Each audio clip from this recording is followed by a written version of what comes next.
Okay, so working tethered means that we're connecting to the computer and we're using Capture One, a software that it's brilliant software for doing this.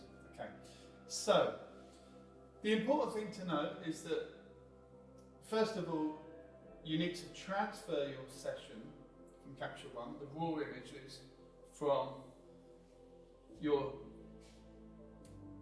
the software itself, which will go to pictures, and then you will need to transfer your pictures to your username on the TBM drive.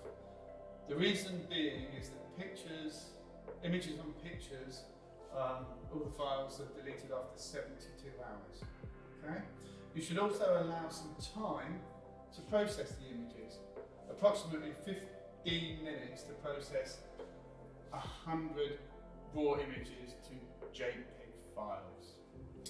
Okay, so if I launch Capture One,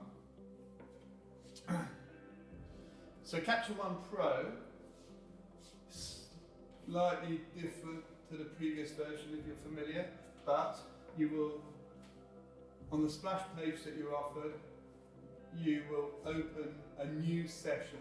Always best to open a new session. And give this a title. And it's important to know that with the type, with the images, they will be then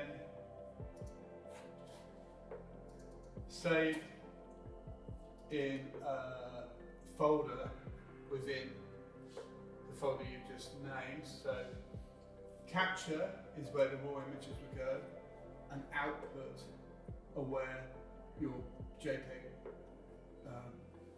TIFF, or whatever processed images will go. Okay? When you are finished, you need to transfer your folder from pictures into your username folder on the TBM drive. Otherwise, they will disappear after 72 hours. Okay. So, in Capture One,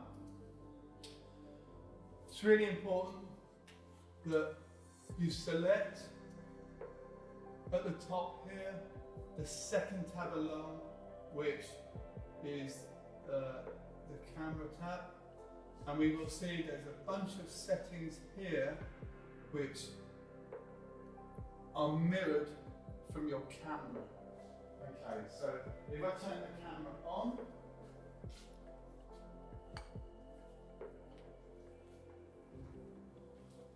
and check the connection, we can see now that this area has become live. This button showing white means that we are ready to shoot. Also, we have here our camera settings, manual mode, ISO 100. We're set on f8 at the moment, and a shutter speed of 180. So if I change these settings on the camera to roughly reflect the light meter reading, 125th of a second, and I'm going to go for f8. I'm going to make an executive decision. So if I take a shot, so I compose, zoom out a little, get the focus. What will happen is the area around the button will glow orange as it's processing, and we can see here that we've got a shot that's pretty well exposed. I could maybe make it slightly darker to pick out some of this detail. I'm going to try that. So to do that, I will stop down the aperture to, I'm going to try 11.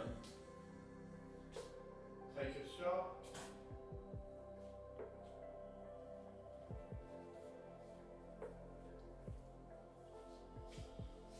And there we can see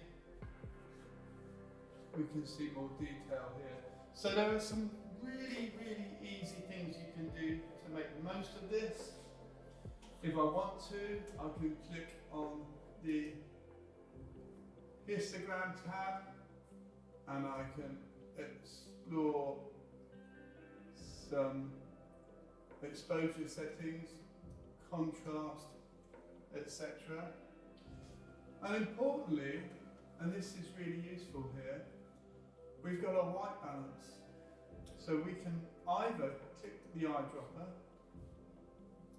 and check on something neutral, such as the grey, or the white, to give us a white balance which is closer to that we anticipated. You can also change the sliders. So the interesting thing about this is that now that I've taken a shot and made adjustments, albeit very slight adjustments, if I then take another shot,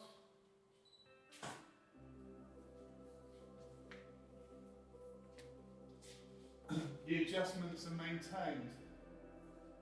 So this allows us to take a test shot, make the necessary changes,